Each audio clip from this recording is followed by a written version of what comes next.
ಅವರಿಗೆಲ್ಲ ನಮಸ್ಕಾರಗಳು.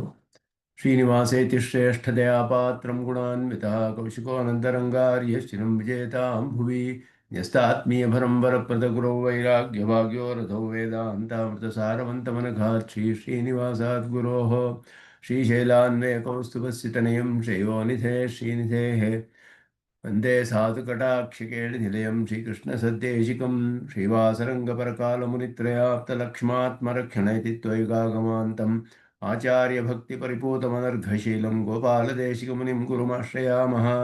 नारायणाख्यैतिराजपदाब्जभृङ्गश्रीवासयोगिगुरुणार्पितभारमीशे भक्त्यादिपूर्णवरदारिकृपात्तचिह्नं श्रीनिवासमुनिवर्यमहं प्रपद्ये। श्रीनारायणयोगीन्द्रवरदारिकृपाश्रयं रङ्गेशपादविनतं श्रीनिवासमुनिं भजे।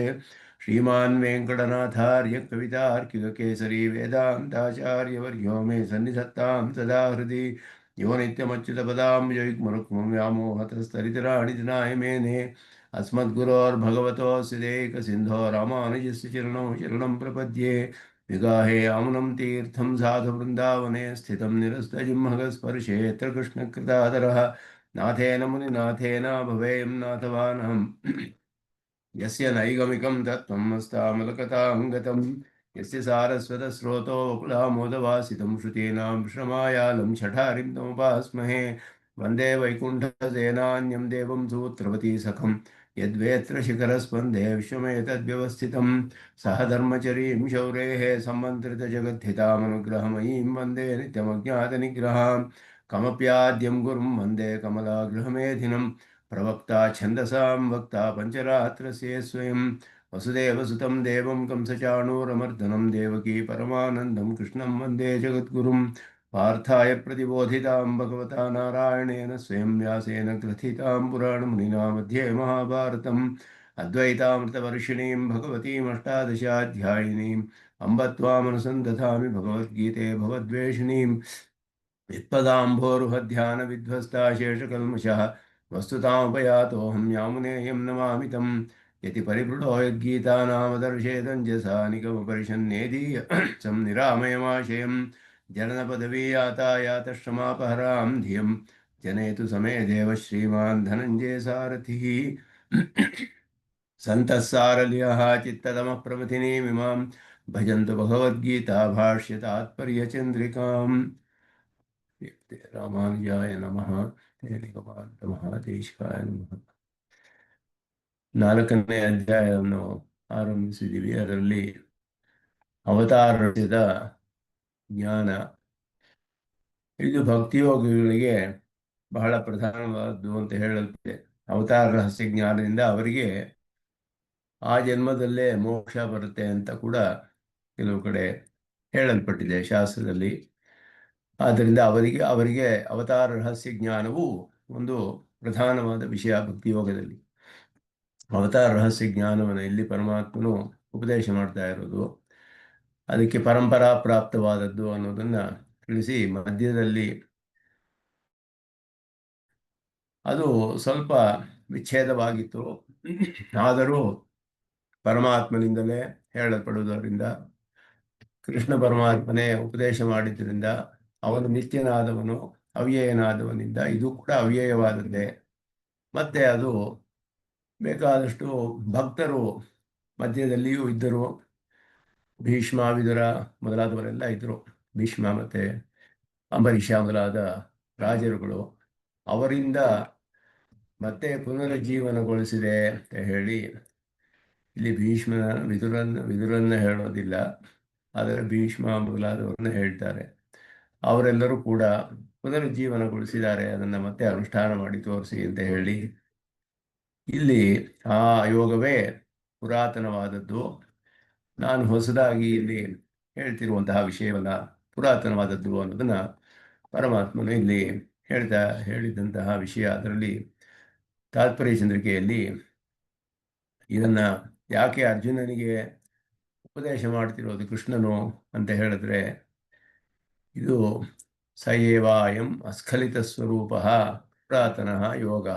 ಯಾವ ಒಂದು ಸ್ಖಾಲಿತ್ಯವಿಲ್ಲದೆ ಪುರಾತನವಾದ ಯೋಗವು ಸಖ್ಯೇನ ಅತಿಮಾತ್ರ ಭಕ್ತಿಯಾಚ ಮಾಮೇವ ಪ್ರಪನ್ನಾಯ ತೇ ಮಯ ಪ್ರೋಕ್ತಃ. ಅದರಿಂದ ನಿನಗೆ ಇದು ಹೇಳಲ್ಪಟ್ಟಿದೆ ಇಲ್ಲಿ. ಬಹಳ ಪ್ರಿಯ ಸ್ನೇಹಿತನಾದವನು ಮತ್ತು ನನ್ನಲ್ಲಿ ಅತ್ಯಂತ ಭಕ್ತಿಯುಳ್ಳವನು ಮತ್ತು ನನಗೆ ಪ್ರಪತ್ತಿ ಮಾಡಿದವನು, ನನ್ನಲ್ಲಿ ಪ್ರಪತ್ತಿ ಮಾಡಿ ನನಗೆ ಸರಿಯಾದ ಒಂದು ಜ್ಞಾನವನ್ನು ಕೊಡು. ನನಗೆ ಧರ್ಮಗಳ ವಿಷಯದಲ್ಲಿ ವಿವೇಕ ಜ್ಞಾನವಿಲ್ಲ, ಅವಿವೇಕವು ಮೋಹ ಹೊಂದಿ ನನ್ನ ಮನಸ್ಸು ಮೋಹಿತವಾಗಿದೆ ಅಂತ ಹೇಳಿ ಪ್ರಪತ್ತಿ ಮಾಡಿದ ಅರ್ಜುನನಿಗೆ ಉಪದೇಶ ಮಾಡ್ತಾ ಇರೋದು. ಎಲ್ಲ ಕಾರಣಗಳಿಂದ ಹೇಗೆ ಉಪದೇಶ ಮಾಡಿದ್ದು ಅಂದರೆ ಸಪರಿಕರ ಸವಿಸ್ತರಂ, ಎಲ್ಲ ಅಂಗಗಳೊಡನೆ ಮತ್ತು ವಿಸ್ತಾರವಾಗಿ. ಬೇರೆ ಯಾರೂ ಈ ರೀತಿ ಹೇಳೋದಕ್ಕೆ ಸಾಧ್ಯವಿಲ್ಲ. ಯಾಕೆ ಅಂದರೆ ಇದು ವೇದಾಂತೋದಿತವಾದ ಉತ್ತಮವಾದ ರಹಸ್ಯ ಜ್ಞಾನ. ವೇದಾಂತದಲ್ಲಿ ಹೇಳಲ್ಪಟ್ಟಿರೋದರಿಂದ ಉತ್ತಮವಾದ ರಹಸ್ಯ ಅಂತ ಇಲ್ಲಿ ಹೇಳಲ್ಪಟ್ಟಿದೆ. ಅದರಲ್ಲಿ ತಾತ್ಪರ್ಯ ಚಂದ್ರಿಕೆಯಲ್ಲಿ ಭಕ್ತೋಸಿ ಅತಿಮಾತ್ರ ಅಸ್ಖಲಿತ ಸ್ವರೂಪ ಅಂತ ಹೇಳಿದ್ರು. ಸಯೇವಾಯಂ ಇತಿ ಸ ಪ್ರತ್ಯಭಿಜ್ಞ ಸಾವಧಾರಣ ನಿರ್ದೇಶ ಫಲಿತಂ ಅಸ್ಖಲಿತ ಸ್ವರೂಪ.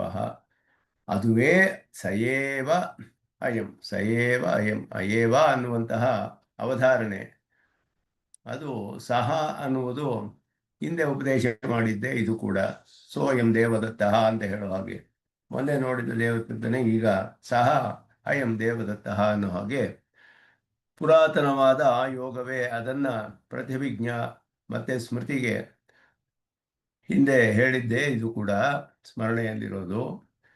ಸಹ ಏವ ಅನ್ನೋ ಅವಧಾರಣೆಯಿಂದ ಅಸ್ಖಲಿತ ಸ್ವರೂಪವಾಗಿ ಹಿಂದೆ ಹೇಳಿದ್ದು ಯಾವ ಒಂದು ವ್ಯತ್ಯಾಸವೂ ಇಲ್ಲದೆ, ಸ್ಖಾಲಿತ್ಯವಿಲ್ಲದೆ ಅದನ್ನೇ ಮತ್ತೆ ನಿನಗೆ ಹೇಳ್ತಾ ಇದ್ದೀನಿ. ಪುರಾತನಃ ಅದ್ಯ ಇತಿ ನಿರ್ದೇಶಾಭ್ಯಾಂ ಕಾಲಭೇದ ಮಾತ್ರೇಣಾಪಿ ನ ಸ್ವರೂಪೇವ ಪ್ರಕಾರೇವ ಭೇದ.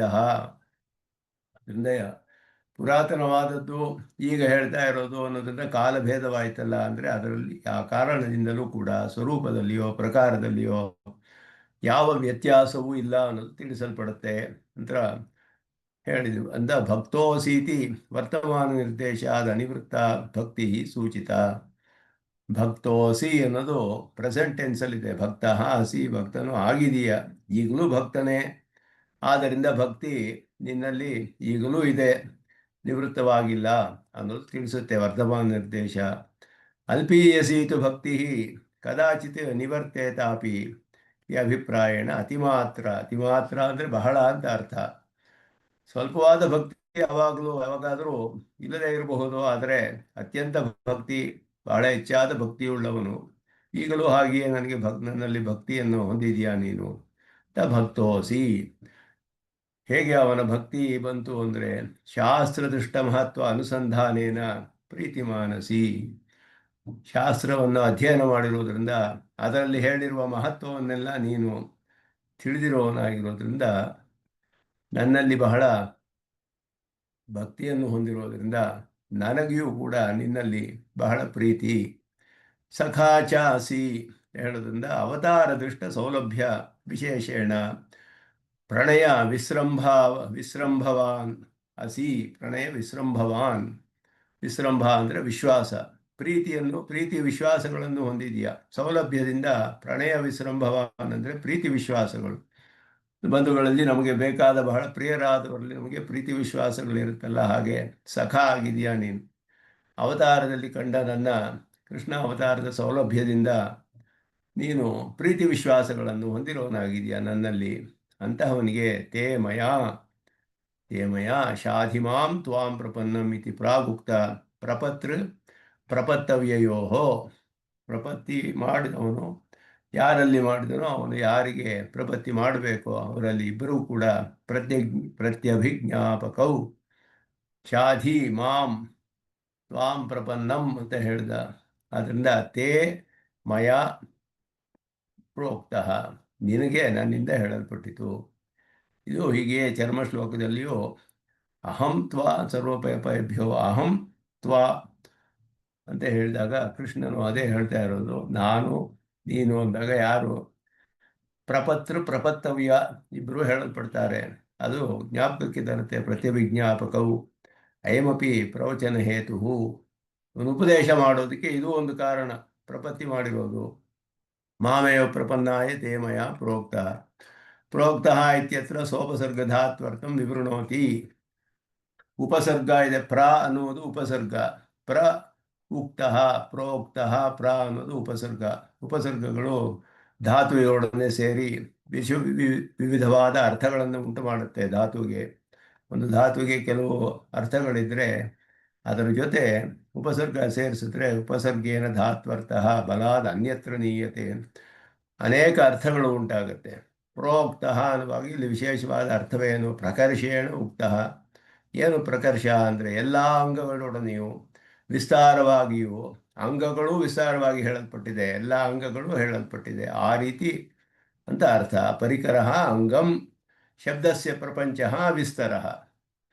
ಶಬ್ದಸ್ಯ ಪ್ರಪಂಚ, ಶಬ್ದ ಅನೇಕ ಶಬ್ದಗಳನ್ನು ಉಪಯೋಗಿಸಿ ವಿಸ್ತಾರವಾಗಿ ತಿಳಿಸೋದು, ಸ್ಪಷ್ಟವಾಗಿ ಸಂಶಯಗಳು ಇಲ್ಲದಂತೆ. ಅಂಗೋಕ್ತಿ ಅಪಿ ಅತ್ರ ಸವಿಸ್ತರೇತಿ ಭಾವ, ಅಂಗವೂ ವಿಸ್ತಾರವಾಗಿಯೇ ಅರ್ಥ. ಅಹಂ ಪ್ರೋಕ್ತವಾನ್ ಮಯಾ ಅದ್ಯ ಪ್ರೋಕ್ತಃ ಇತ್ಯಾಭ್ಯಾಂ ಸೂಚಿತಂ. ಆಹಾ, ನಾನು ಹಿಂದೆ ಹೇಳಿದವನು ಈಗಲೂ ನನ್ನಿಂದಲೇ ಹೇಳಲ್ಪಡುತ್ತೆ, ಅಂದರೆ ನನ್ನನ್ನು ಬಿಟ್ಟರೆ ಬೇರೆ ಯಾರೂ ಈಗ ಹೇಳಕ್ಕೆ ಸಾಧ್ಯವಿಲ್ಲ ಅಂತ ಅರ್ಥ. ಹಿಂದೆಯೂ ನಾನೇ ಹೇಳಿದವನು, ಈಗಲೂ ನಾನೇ ಹೇಳ್ತಾ ಇದ್ದೀನಿ. ಆದ್ದರಿಂದ ನನ್ನನ್ನು ಬಿಟ್ಟರೆ ಬೇರೆ ಯಾರು ಈ ರೀತಿ ಹೇಳಕ್ಕೆ ಸಾಧ್ಯವಿಲ್ಲ. ಮದನ್ಯೇನ ಕೇನಾಪಿ ಆಗೋದಿಲ್ಲ ಅಂತ ಹೇಳ್ದ.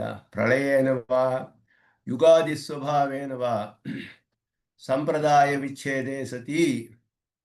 ಪ್ರಳಯದಲ್ಲಿಯೂ ಸಂಪ್ರದಾಯ ವಿಚ್ಛೇದವಾಗುತ್ತೆ. ಯುಗದ ಆದಿಗಳಲ್ಲಿ ಸ್ವಲ್ಪ ಗ್ಯಾಪ್ ಇರುತ್ತೆ, ಅಲ್ಲಿಯೂ ಕೂಡ ಸಂಪ್ರದಾಯ ವಿಚ್ಛೇದವಾಗಬಹುದು. ಇದೆಲ್ಲ ಕಾಲದಲ್ಲಿ ಮರೆಯಾಗುವಂತಹ ಸಂಭವಗಳಿದೆ. ಅಂತಹ ಸಮಯಗಳಲ್ಲಿ ಎಲ್ಲ 4 ಯುಗಗಳಲ್ಲಿಯೂ ಮಧ್ಯದಲ್ಲಿ ಸ್ವಲ್ಪ ಅವಕಾಶವಿರುತ್ತೆ ಮಧ್ಯದಲ್ಲಿ. ಆದ್ದರಿಂದ ಅಲ್ಲಿ ಸಂಪ್ರದಾಯ ವಿಚ್ಛೇದವಾಗುವ ಸಂಭವವಿದೆ. ಅಂತಹ ಕಾಲದಲ್ಲಿಯೂ ಕೂಡ ಪುನಃ ಅಹಮೇವ ಸಂಪ್ರದಾಯ ಪ್ರವರ್ತಕ ಸ್ಯಾಂ. ಇದು ಹೇಗಿದೆಯೋ ಹಾಗೇ ಹೇಳ್ತೀನಿ. ಇದು ವೇದದ ವಿಷಯದಲ್ಲಿಯೂ ಇದನ್ನೇ ಹೇಳ್ತಾರೆ.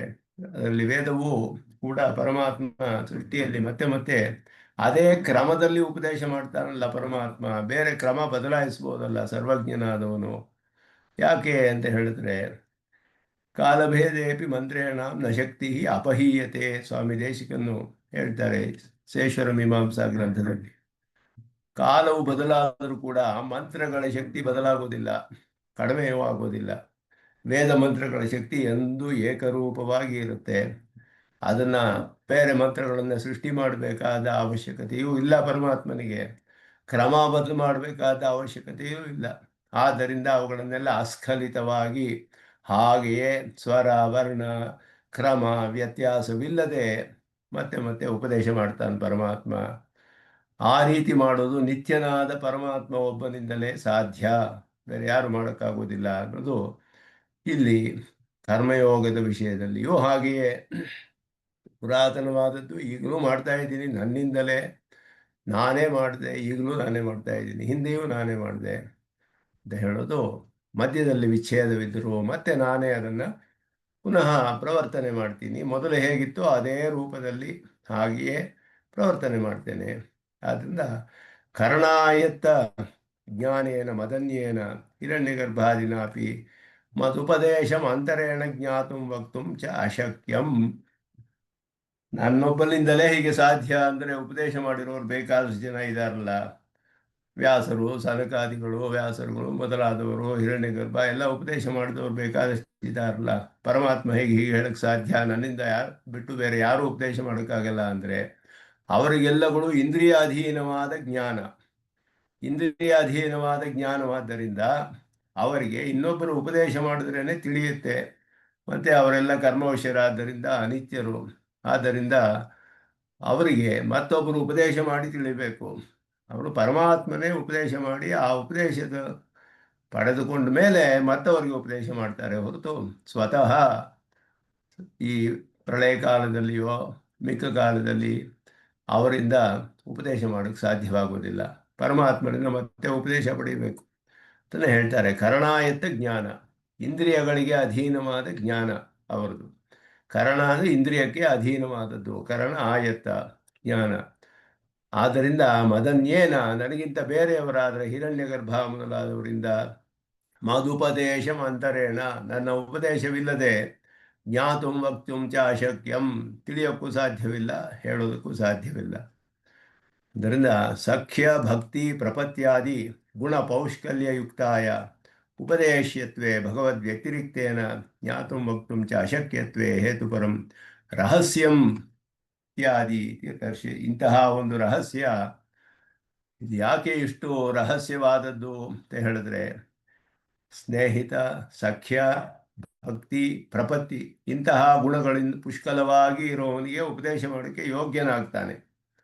ಆದ್ದರಿಂದ ಅಂಥವನಿಗೆ ಇತಿ ಗುಣಪೌಷ್ಕಲ್ಯ ಯುಕ್ತಾಯ ಉಪದೇಶ್ಯತ್ವ, ಅಂತಹವನು ಉಪದೇಶ ಪಡೆದುಕೊಳ್ಳೋಕ್ಕೆ ಯೋಗ್ಯ. ಪರಮಾತ್ಮನನ್ನು ಬಿಟ್ಟು ಬೇರೆ ಯಾರೂ ಇದು ತಿಳಿದುಕೊಳ್ಳೋಕ್ಕೂ ಹೇಳೋದಕ್ಕೂ ಯೋಗ್ಯತೆ ಇಲ್ಲ. ಹೇಳೋದಕ್ಕೂ ಸರಿಯಾದ ಯೋಗ್ಯನಾದವನು, ಹೇಳಿಸ್ಕೊಳ್ಳೋದಕ್ಕೂ ಸರಿಯಾದ ಯೋಗ್ಯತೆ ಎರಡೂ ಕೂಡ ಇದೆ ಇಲ್ಲಿ. ಅದೆರಡು ಅಶಕ್ಯವಾದದ್ದು ಅಂತ ಹೇಳಿದ್ರು. ಉಪದೇಶನಿಗೂ ಕೂಡ ಈ ರೀತಿ ಎಲ್ಲ ಗುಣಪೌಷ್ಕಲ್ಯ ಇರೋದು ಬಹಳ ಅಶಕ್ಯ. ಅವನು ಪ್ರಪತ್ತಿಯನ್ನು ಮಾಡಿ ಭಕ್ತಿಯೊಡನೆ, ಅತ್ಯಂತ ಭಕ್ತಿಯೊಡನೆ ಸಖನಾಗಿದ್ದು ಪ್ರಪತ್ತಿ ಮಾಡಿ ತಿಳಿಯುವಂಥ ಇಂತಹ ಗುಣಗಳಿರೋದು ತುಂಬ ದುರ್ಲಭ. ಎರಡನೆಯದು, ಪರಮಾತ್ಮನನ್ನು ಬಿಟ್ಟು ಬೇರೆ ಯಾರಿಗೂ ತಿಳಿಯೋಕ್ಕೆ ಹೇಳೋದಕ್ಕೆ ಸಾಧ್ಯವಿಲ್ಲದೆ ಇರೋದ್ರಿಂದ ಅಂತಹ ಪರಮಾತ್ಮನೇ ಹೇಳಬೇಕಾದ ವಿಷಯ, ಇಂತಹ ಗುಣಪೌಷ್ಕಲ್ಯವಿರುವ ಶಿಷ್ಯನಿಗೆ ಹೇಳಬೇಕಾದ ವಿಷಯ ಎಷ್ಟು ರಹಸ್ಯವಾಗಿರಬೇಕು ಅನ್ನೋದು ತಿಳಿಸ್ತಾರೆ. ಆ ವಿಷಯ ಹೇಗಿರಬೇಕು ಅಂತ ಹೇಳಿದ್ರೆ, ಇಂಥವನಿಗೆ ಉಪದೇಶ ಮಾಡೋಕ್ಕೆ ಸಾಧ್ಯ, ಬೇರೆಯವ್ರಿಗೆ ಹೇಳೋಕ್ಕಾಗೋಲ್ಲ, ಪರಮಾತ್ಮನೇ ಹೇಳಬೇಕು.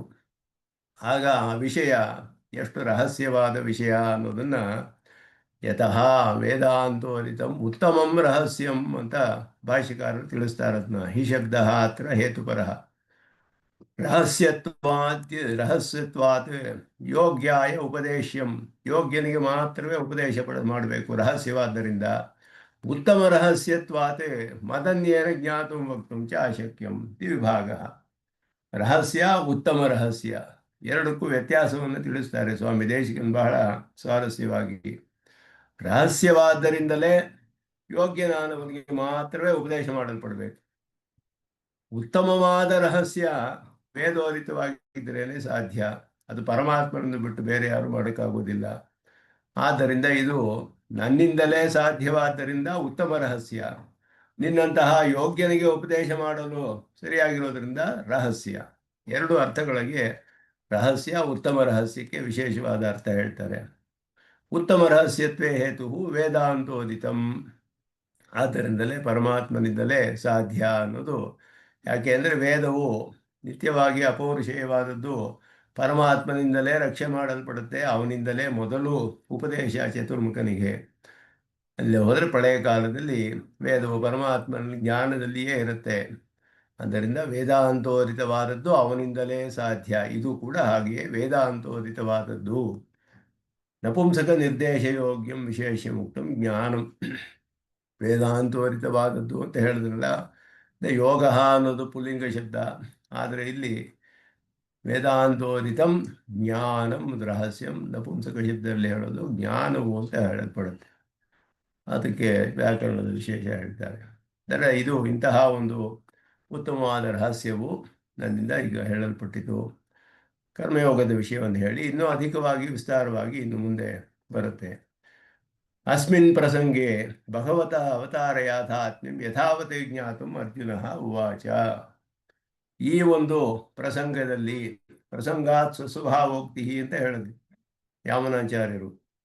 ಪ್ರಸಂಗಾತ್ ಸ್ವಸ್ವಭಾವೋಕ್ತಿ ಕರ್ಮಣೋ ಅಕರ್ಮಣ ಚ ಭೇದ ಅಸ್ಯ ಎಲ್ಲ ಹೇಳಿದ್ರು. 4ನೇ ಅಧ್ಯಾಯದ ಸಂಗ್ರಹವಾದ ಅರ್ಥಗಳು. ಆ ಪ್ರಸಂಗ ಯಾವುದು ಅಂತ ಇದೆ ಈ ಪ್ರಸಂಗದಲ್ಲಿ ಅಂತ ಹೇಳಿದಾಗ, ಪರಮಾತ್ಮನಿಂದಲೇ ಉಪದೇಶ ಮಾಡಲು ಯೋಗ್ಯವಾದದ್ದು, ಹಿಂದೆಯೂ ಅವನೇ ಮಾಡ್ದ, ಈಗಲೂ ಮಾಡ್ದ. ಇದೆಲ್ಲ ಹೇಗೆ ಸಾಧ್ಯ?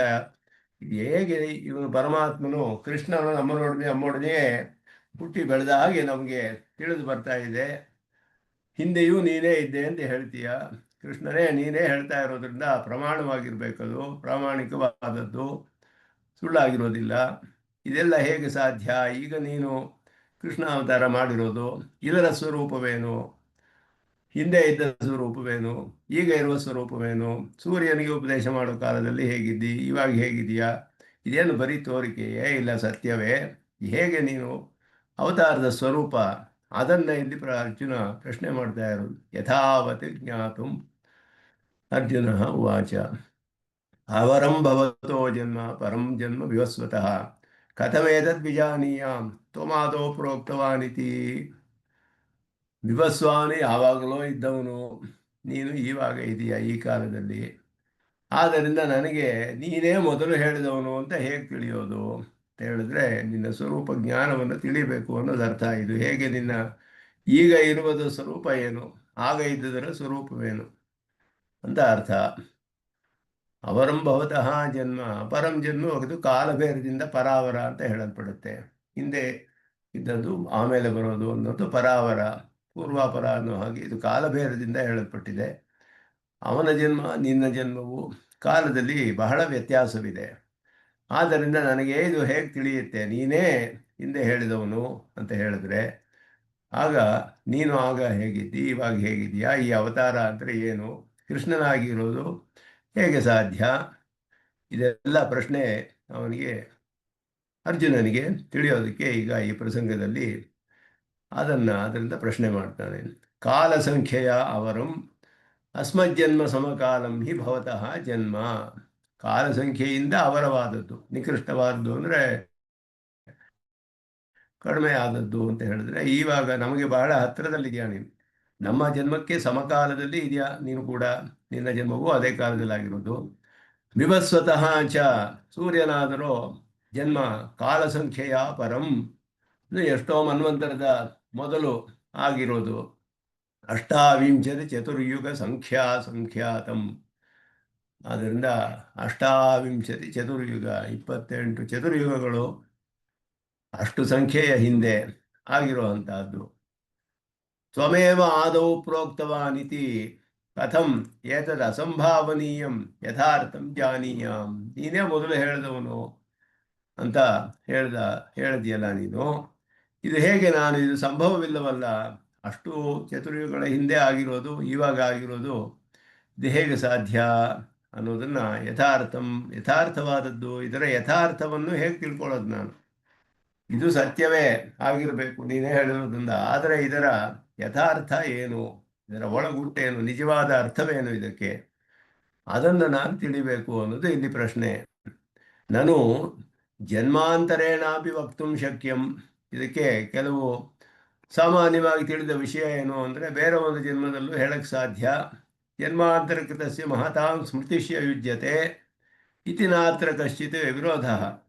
ಇದು ಈ ಪ್ರಶ್ನೆಗೆ ಭಾಷ್ಯಕಾರರು ಬಹಳ ಅದ್ಭುತವಾಗಿ ಅನಲೈಸ್ ಮಾಡ್ತಾರೆ. ವಿಚಾರ ಮಾಡಿದಾಗ ಅರ್ಜುನನ ಅಭಿಪ್ರಾಯವೇನು ಈ ಪ್ರಶ್ನೆಗೆ, ಆದ್ದರಿಂದ ಅವತಾರ ರಹಸ್ಯವನ್ನು ಕೃಷ್ಣ ಹೇಳಿದ್ನಲ್ಲ ಅದಕ್ಕೇನು ಕಾರಣ, ಆದರೆ ಅದಕ್ಕೆ ಅನುಗುಣವಾದ ಪ್ರಶ್ನೆ ಆಗಿರಬೇಕು. ಅವತಾರ ರಹಸ್ಯ ಹೇಳೋದಕ್ಕೆ ಅನುಗುಣವಾದ ಪ್ರಶ್ನೆ ಆಗಿರ್ಬೇಕು ಅರ್ಜುನದು. ಆದರೆ ಸಾಮಾನ್ಯವಾಗಿ ಪ್ರಶ್ನೆ ನೋಡಿದ್ರೆ ಹಾಗೆ ತಿಳಿದು ಬರೋದಿಲ್ಲ. ನೀನು ಆವಾಗ ವಿವಸ್ವಾನಿ ಯಾವ ಕಾಲದಲ್ಲಿದ್ದ, ನೀನು ಈ ಕಾಲದಲ್ಲಿದ್ದೀಯಾ, ಇದು ಹೇಗೆ ನಾನು ತಿಳಿಯೋದು ಇದರ ಯಥಾರ್ಥ ಅಂತ ಹೇಳಿದ್ರೆ, ಅದಕ್ಕೆ ಹಿಂದಿನ ಜನ್ಮದ ಸ್ಮರಣೆ ಎಷ್ಟೋ ಜನಕ್ಕೆ ಬರುತ್ತೆ. ಮಹಾನ್ಗಳಿಗೆ ಜನ್ಮಾಂತರ್ಗತಸ್ಯ ಮಹತಾಂ ಸ್ಮೃತಿಶ್ಚ ಯುಜ್ಯತೆ, ಪೂರ್ವಜನ್ಮ ಸ್ಮರಣೆ ಎಲ್ಲ ಇರುತ್ತಲ್ಲ, ಬೇಕಾದಷ್ಟು ಇರುತ್ತೆ, ಅಂದರೆ ಜನ್ಮಾಂತರಲ್ಲಿಯೂ ಹೇಳಕ್ಕೂ ಸಾಧ್ಯ. ಆದ್ದರಿಂದ ಆ ದೃಷ್ಟಿಯಿಂದ ಆ ಪ್ರಶ್ನೆ ಎಲ್ಲ ನಾನು ಮಾಡ್ತಾ ಇರೋದು. ಅರ್ಜುನ ಮಾಡ್ತಿರೋ ಪ್ರಶ್ನೆ ಅದಲ್ಲ. ನಚ ಅಸೌ ವಕ್ತಾರಮೇನಂ ವಸುದೇವತನೇಂ ಸರ್ವೇಶ್ವರಂ ನ ಜಾನಾತಿ. ಅದೇ ರೀತಿಯಲ್ಲಿ ಅರ್ಜುನನಿಗೆ ಕೃಷ್ಣನು ಸರ್ವೇಶ್ವರ ಅನ್ನೋದು ತಿಳಿಯೋದಿಲ್ಲ ಅನ್ನೋದು ಇಲ್ಲ, ಅವನು ತಿಳಿದಿದ್ದಾನೆ. ವಸುದೇವತನೇಂ ಸರ್ವೇಶ್ವರಂ ನ ಜಾನಾತಿ, ಡಬಲ್ ನೆಗೆಟಿವ್ ಇದೆ. ನ ಜಾನಾತಿ ಅಂದರೆ ಜಾನಾತ್ಯೇವ ಅಂತ ಅರ್ಥ, ತಿಳಿದಾನೆ. ನಚ ಅಸೌ ಭಕ್ತಿ ಹೇಳ್ತಾ ಇರುವ ಕೃಷ್ಣ, ವಸುದೇವನ ಮಗನಾದ ಕೃಷ್ಣನು ಸರ್ವೇಶ್ವರ, ತಿಳಿದೇ ಇದ್ದಾನೆ ಅರ್ಜುನ. ಯಾಕೆ ಅಂತ ಹೇಳಿದ್ರೆ ಮುಂದೆ ಇದೆಲ್ಲ ಬರುತ್ತೆ. ಏವಂ ವಕ್ಷ್ಯತಿ ಪರಂ ಬ್ರಹ್ಮ ಪರಂಧಾಮ ಪವಿತ್ರಂ ಪರಮಂ ಭವಾನ್ ಪುರುಷಂ ಶಾಶ್ವತಂ ದಿವ್ಯಂ ಆದಿದೇವಮಜಂ ವಿಭುಂ. ಪವಿತ್ರಂ ಇರಬೇಕು. ಪರಂ ಬ್ರಹ್ಮ ಪರಂಧಾಮ ಪವಿತ್ರಂ ಪರಮಂ ಭವಾನ್, ಮುಂದೆ ಇದೆಲ್ಲ ಬರುತ್ತೆ 10ನೇ ಅಧ್ಯಾಯ ಮೊದಲಾದಲ್ಲಿ. ಇಲ್ಲಿ ಪುರುಷಂ ಶಾಶ್ವತಂ ದಿವ್ಯಂ ಆದಿದೇವಂ ಅಜಂ ವಿಭುಂ, ಕೃಷ್ಣನಿಗೆ ಇದೆಲ್ಲ ಹೇಳ್ತಾನೆ. ನೀನು ಪರಬ್ರಹ್ಮನೇ, ನೀನು ಶಾಶ್ವತನಾದ ಪುರುಷ, ಅದೆಲ್ಲ ಹೇಳ್ತಾನವನು. ಆಹುಸ್ತ್ವಾಂ ಋಷಯಃ ಸರ್ವೇ ದೇವರ್ಷಿರ್ ನಾರದಸ್ತಥ, ನಾರದನು, ದೇವರ್ಷಿಯಾದ ನಾರದನು, ಋಷಿಗಳು ಎಲ್ಲರೂ, ಹಸಿತೋ ದೇವಲೋ ವ್ಯಾಸಃ ಸ್ವಯಂ ಚೈವ ಬ್ರವೀಷಮೆ, ಅವರೆಲ್ಲ ಹೇಳಿರೋದೇನು? ಪರಂ ಬ್ರಹ್ಮ ಪರಂ ಧಾಮ ಪವಿತ್ರಂ ಪರಮಂ ಪುರುಷಂ ಶಾಶ್ವತಂ ದಿವ್ಯಂ, ಹೀಗೆಲ್ಲ ಹೇಳಿದ್ದಾರೆ ಎಲ್ಲರೂ ನಿನಗೆ. ಋಷಿಗಳು, ದೇವರ್ಷಿಯರು, ನಾರದರು, ಹಸಿತನು, ದೇವಲ, ವ್ಯಾಸ, ನೀನು ಕೂಡ ನನಗೆ ಸ್ವತಃ ಇದೆಲ್ಲ ಹೇಳಿದ್ಯಾ. ಅಷ್ಟೇ ಅಲ್ಲದೆ ಯುಧಿಷ್ಠಿರ ರಾಜಸೂಯಾದಿಷು, ಈ ಕಾಲದಲ್ಲಿ ನಾನು ಕಣ್ಣು ಮುಂದೆ ಕಂಡಿರೋದು ಯುಧಿಷ್ಠಿರನ ರಾಜಸೂಯಾಗವೇ ಮೊದಲಾದಲ್ಲಿ, ಭೀಷ್ಮಾದಿಭ್ಯ ಚ ಅಸಕೃತ್ ಶ್ರುತಂ, ಭೀಷ್ಮ ಮೊದಲಾದವರು ಅನೇಕ ಸಲ ಹೇಳಿದ್ದಾರೆ, ಒಂದು ಸಲ ಅಲ್ಲ. ಅಸಕೃತ್ ಶ್ರುತಂ ಕೃಷ್ಣ ಏವ ಹಿ ಲೋಕಾನಾಂ ಉತ್ಪತ್ತಿರಪಿ ಚಾವ್ಯಯ, ಅವನೇ ಲೋಕಗಳ ಉತ್ಪತ್ತಿಗೆಲ್ಲ ಕಾರಣ ಇವನು, ಅವನೇ ಅವ್ಯಯನಾದವನು. ಕೃಷ್ಣಸ್ಯ ಹಿ ಕೃತೇ ಭೂತಂ, ಅವನಿಗೋಸ್ಕರವೇ ಇರೋದು ಇದೆಲ್ಲವೂ. ಇದಂ ವಿಶ್ವಂ ಚರಾಚರಂ, ಚರಾಚರವಾದ ವಿಶ್ವವೆಲ್ಲ ಅವನಿಗೋಸ್ಕರ ಇರೋದು, ಅಂದರೆ ಅವನಿಗೆ ಶೇಷಭೂತವಾದದ್ದು. ಭಾಷಿಕಾರರು ವ್ಯಾಖ್ಯಾನ ಮಾಡ್ತಾರೆ ಇಲ್ಲಿ ಅದಕ್ಕೆ. ಕೃಷ್ಣಸ್ಯ ಹಿ ಕೃತೆ ಇತಿ ಕೃಷ್ಣಸ್ಯ ಶೇಷಭೂತಂ ಇದಂ ಕೃತ್ಸ್ನಂ ಜಗತ್ ಇತ್ಯರ್ಥ.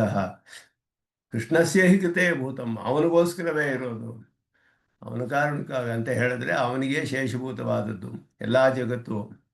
ಇದೆಲ್ಲ ಭೀಷ್ಮಾದಿಗಳು ಅನೇಕ ಸಲ ಈ ವಿಷಯವನ್ನೆಲ್ಲ ಹೇಳಿದ್ದಾರೆ. ಆದ್ದರಿಂದ ಅರ್ಜುನನಿಗೆ ತಿಳಿದಿದೆ ಕೃಷ್ಣ ಸರ್ವೇಶ್ವರ, ಹಾಗೆಯೇ ಪೂರ್ವಜನ್ಮ ಸ್ಮರಣೆ ಮಹಾತ್ಮರಿಗೆಲ್ಲ ಇರುತ್ತೆ ಅನ್ನೋದು ತಿಳಿದಿದೆ. ಅದೆಲ್ಲ ತಿಳಿದಿದ್ರು ಈ ಪ್ರಶ್ನೆ ಯಾಕೆ ಮಾಡಬೇಕು? ಹೇಗೆ ಹೇಳಿದಿ ನೀನು, ಆವಾಗ ಹೇಳಿದು ಈಗ ಹೇಳಿದು ಹೇಗೆ ಸಾಧ್ಯ? ಪೂರ್ವಜನ್ಮ ಸ್ಮರಣೆ ಇರ್ಬೋದು ಅಂತ ಸುಮ್ಮನೆ ಇರ್ಬೋದಾಗಿತ್ತು, ಆ ಪ್ರಶ್ನೆ ಅಲ್ಲ ಇಲ್ಲಿ. ಅಥವಾ ಇವನು ಸರ್ವೇಶ್ವರ ಅಲ್ಲ ಅಂತ ತಿಳಿದಿದ್ರು ಹೇಳ್ಬೋದು, ಅದೂ ಅಲ್ಲ. ಆದ್ದರಿಂದ ಇಲ್ಲಿ ಏನು ಅವನ ಅಭಿಪ್ರಾಯ? ಭಾಷಿಕಾರರು ವಿವರಿಸ್ತಾರೆ ಅದನ್ನ. ಅತ್ರ ಉಚ್ಯತೆ ಅಂತ ಅವನ ಅಭಿಪ್ರಾಯವೇನು ಈ ಪ್ರಶ್ನೆಯಲ್ಲಿ? ಜಾನಾತ್ಯೇವಾಯಂ ಭಗವಂತಂ ವಾಸುದೇವ ಸೂನುಂ ಪಾರ್ಥ, ತಿಳಿದೇ ಇದ್ದಾನೆ ಇವನು, ಭಗವಂತ ಅಂತ ತಿಳಿದೇ ಇದ್ದಾನೆ ಇವನು. ಸಾಕ್ಷಾತ್ ಭಗವಾನ್ ಕೃಷ್ಣನು, ವಸುದೇವನ ಮಗನಾಗಿರುವನು ಕೃಷ್ಣನು ಸಾಕ್ಷಾತ್ ಭಗವಂತನೇ, ಚೆನ್ನಾಗಿ ತಿಳಿದಿದ್ದಾನೆ. ಜಾನತಃ ಅಪಿ ಅಜಾನತ ಇವ ಪೃಚ್ಛತಃ ಅಯಮಾಶಯ, ತಿಳಿದಿದ್ರು ಮತ್ತೆ ಯಾಕೆ ಈ ಪ್ರಶ್ನೆ ಮಾಡಬೇಕು ತಿಳಿದೇ ಇರೋರು ಹಾಗೆ? ಅಂದರೆ ಅವನ ಅಭಿಪ್ರಾಯ ಬೇರೆ ಇಲ್ಲಿ. ಅವನಿಗೆ ಕೃಷ್ಣನು ಸರ್ವೇಶ್ವರ ಅಂತ ತಿಳಿದಿದ್ರು ಕೂಡ ಅವತಾರ ರಹಸ್ಯ ತಿಳಿದಿರಲಿಲ್ಲ ಅವನಿಗೆ. ಅವತಾರವನ್ನು ಪರಮಾತ್ಮ ಹೇಗೆ ಮಾಡ್ತಾನೆ ಅದೆಲ್ಲ ಅವನಿಗೆ ಜ್ಞಾನವಿರಲಿಲ್ಲ. ಪರಮಾತ್ಮ ಸರ್ವೇಶ್ವರ ಪರಬ್ರಹ್ಮ ಎಲ್ಲ ತಿಳಿದಿದ್ದ, ಆದರೆ ಅವನಿಗೆ ಆದರೂ ತಿಳಿದೇ ಇರೋರ ಹಾಗೆ ಪ್ರಶ್ನೆ ಮಾಡಿದ್ನಲ್ಲ, ಅದಕ್ಕೇನು ಕಾರಣ? ನಿಖಿಲ ಹೇಯ ಪ್ರತ್ಯನೀಕ ಕಲ್ಯಾಣೈಕತಾನಸ್ಯ ಸರ್ವೇಶ್ವರಸ್ಯ ಸರ್ವಜ್ಞಸ್ಯ ಸತ್ಯಸಂಕಲ್ಪಸ್ಯ ಅವಾಪ್ತ ಸಮಸ್ತಕಾಮಸ್ಯ ಕರ್ಮಪರವಶಾತೇವ ಮನುಷ್ಯಾದಿ ಸಜಾತೀಯಂ ಜನ್ಮ ಕಿಂ ಇಂದ್ರಜಾಲಾದಿವನ್ಮಿಥ್ಯಾ ಉತ ಸತ್ಯಂ. ಅವರು ಪ್ರಶ್ನೆ ಮಾಡೋದು ಈ ಕಾರಣಕ್ಕೋಸ್ಕರ. ಇವನ ಪ್ರಶ್ನೆಯಲ್ಲಿ ಆಗಿರೋ ಅಭಿಪ್ರಾಯ ಇದು. ಕೃಷ್ಣನು ನಿಖಿಲ ಹೇಯ ಪ್ರತ್ಯನೀಕನಾದವನು, ಶಾಸ್ತ್ರದಿಂದ ತಿಳಿದಿದ್ದಾನವನು. ಭಕ್ತ ಹಸಿ ಅಂತ ಹೇಳಿದಾಗ ಹೇಳಿದನು, ಶಾಸ್ತ್ರದಿಂದ ಜ್ಞಾನವನ್ನು ಪಡೆದುಕೊಂಡು ನನ್ನಲ್ಲಿ ಅತಿಮಾತ್ರ ಭಕ್ತಿಯನ್ನು ಹೊಂದಿದೀಯಾ ನೀನು. ಕೃಷ್ಣ ಹಿಂದೆ ಹೇಳಿದ ಭಕ್ತ ಸಖಾಸಿ, ಭಕ್ತ ಭಕ್ತೋಸಿ ಅಂತ ಹೇಳಿಬಿಟ್ಟು ಭಕ್ತನಾಗಿದೆಯಾ ಸಖಾ ಆಗಿದೆಯಾ ಅಂತ ಹೇಳಿದಾಗ ಶಾಸ್ತ್ರಜನ್ಮ ಜ್ಞಾನವಿದೆ ಅವನಿಗೆ. ಅಖಿಲೇಹೇ ಪ್ರತ್ಯನೀಕನಾದವನು, ಕಲ್ಯಾಣೈಕತಾನ ಎಲ್ಲ ತಿಳಿದಿದ್ದ ಅವನು, ಸರ್ವೇಶ್ವರ ಸರ್ವಜ್ಞನಾದವನು, ಸತ್ಯಸಂಕಲ್ಪನ, ಅವಾಪ್ತ ಸಮಸ್ತ ಕಾಮನು, ಕರ್ಮಪರವಶಾತ್ ಕರ್ಮಪರವಶನಾಗಿ ಮನುಷ್ಯ ಸಜಾತೀಯವಾದ ಜನ್ಮವನ್ನು ಪಡೆದಿರೋ ಹಾಗಿದೆಯಲ್ಲ ಇಲ್ಲಿ. ಕರ್ಮಪರವಶ ಕರ್ಮ ಪರವಶ ದೇವ ಮನುಷ್ಯಾದಿ ಸಜಾತೀಯಂ, ದೇವ ಮನುಷ್ಯ ಮೊದಲಾದ ಸಜಾತೀಯ ಅವರಿಗೆ ಸಮನಾದ ಜಾತಿಯಲ್ಲಿ ಜನ್ಮವನ್ನು ಇಲ್ಲಿ ಕಂಡು ಬರ್ತಾ ಇದೆಯಲ್ಲ ಪಡೆದಿರೋದು. ಇದೇನು ಇಂದ್ರಜಾಲಾಧಿಪತಿ ಮಿಥ್ಯಾ, ಐಂದ್ರಜಾಲಿಕವೇ, ಇಂದ್ರಜಾಲವಂತೆ ಮಿಥ್ಯೆಯೇ ಇದು. ಐಂದ್ರಜಾಲಿಕರು ಮಾಯೆ ಎಲ್ಲ ಮಾಡ್ತಾರಲ್ಲ ಹಾಗೆ ತೋರಿಸ್ತಾರೆ, ಮರೆತು ಹೋಗ್ಬಿಡುತ್ತೆ ಒಂದು ಕ್ಷಣಕ್ಕೆ, ಇಲ್ಲದೇ ಇರೋದೆಲ್ಲ ಏನೋ ತೋರಿಸ್ತಾರಲ್ಲ ಹಾಗೆ ಮಿಥ್ಯೆಯೇ ಇದು. ಉತ ಸತ್ಯಂ, ಇಲ್ಲ ಸತ್ಯವಾದದ್ದೇ. ಸತ್ಯತ್ವೇಚ ಕಥಂ ಜನ್ಮ ಪ್ರಕಾರ, ಸತ್ಯವಾಗಿದ್ದರೆ ನಿಮ್ಮ ಜನ್ಮ ಪ್ರಕಾರವು ಹೇಗೆ ತಿಳಿಯೋದು ನಾವು? ಕಿಮಾತ್ಮಕೋಯಂ ದೇಹ, ನಿನ್ನ ದೇಹವು ಯಾವ ಸ್ವರೂಪವನ್ನು ಹೊಂದಿದೆ, ಇದೆಲ್ಲ ಪ್ರಶ್ನೆ ಅವನಿಗೆ. ಕಶ್ಚ ಜನ್ಮ ಹೇತು, ನಿನ್ನ ಈ ರೀತಿಯಾದ ಜನ್ಮಕ್ಕೆ ಏನು ಕಾರಣ? ಸರ್ವಜ್ಞನಾದ ಉಭಯಲಿಂಗ ವಿಶಿಷ್ಟನಾದ ನೀನು, ಸತ್ಯಸಂಕಲ್ಪ ಅವಾಪ್ತ ಸಮಸ್ತ ಕಾಮನಾಥು, ಈ ರೀತಿ ಮನುಷ್ಯ ದೇವರಿಗೆ ಸಜಾತೀಯವಾದ ಜನ್ಮ ಪಡೆದುಕೊಳ್ಳೋಕ್ಕೆ ಏನು ಕಾರಣ? ನಿನ್ನ ದೇಹವು ಯಾವ ಸ್ವರೂಪದ್ದು? ಯಾವ ಸ್ವರೂಪ ನಿನ್ನ ದೇಹದ ಸ್ವರೂಪ? ಕದಾಚ ಜನ್ಮ, ಯಾವಾಗ ಹೀಗೆಲ್ಲ ಆಗುತ್ತೆ? ಹಿಂದೆ ವಿವಸ್ವಾನಿಗೆ ಅಂತ ಹೇಳಿದಿ, ಇವಾಗ ಅಂತ ಹೇಳ್ತಿದೀಯಾ. ಇದಕ್ಕೇನಾದೊಂದು ಕಾಲ ನಿಯಮವಿದೆಯೇ? ಯಾವಾಗ ನಿನ್ನ ಜನ್ಮಗಳು ಯಾವ ಕಾಲಗಳಲ್ಲಿ ಆಗುತ್ತೆ? ಕಿಮರ್ಥಂ ಚ ಜನ್ಮ, ಯಾವ ಕಾರಣಕ್ಕಾಗಿ ಹೀಗೆ ಜನ್ಮ ತೆಗೆದುಕೊಳ್ತೀಯ? ಪರಿಹಾರ ಪ್ರಕಾರೇಣ ಇತಿ, ಪರಿಹಾರ ಪ್ರಕಾರೇಣ ಪ್ರಶ್ನಾರ್ಥೋ ವಿಜ್ಞಾಯತೆ. ಆದ್ದರಿಂದ ಈ ಪರಿಹಾರವನ್ನು ನೋಡಿದ್ರೆ ಪ್ರಶ್ನೆಯ ಅರ್ಥ ತಿಳಿದು ಬರುತ್ತೆ ಅಂದರು.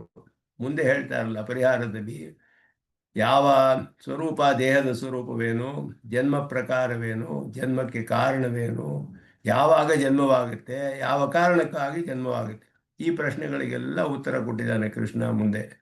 ಇದು ಸತ್ಯವಾದದ್ದೇ ಮಿಥ್ಯೆಯೇ, ಅದಕ್ಕೂ ಉತ್ತರ ಕೊಟ್ಟಿದ್ದಾನೆ. ಸತ್ಯತ್ವೇ ಕಥಂ ಜನ್ಮ ಪ್ರಕಾರ, ಹೇಗೆ ಜನ್ಮ ಪ್ರಕಾರ, ಅದೂ ಮುಂದಿನ ಶ್ಲೋಕಗಳಲ್ಲಿ ಬರುತ್ತೆ.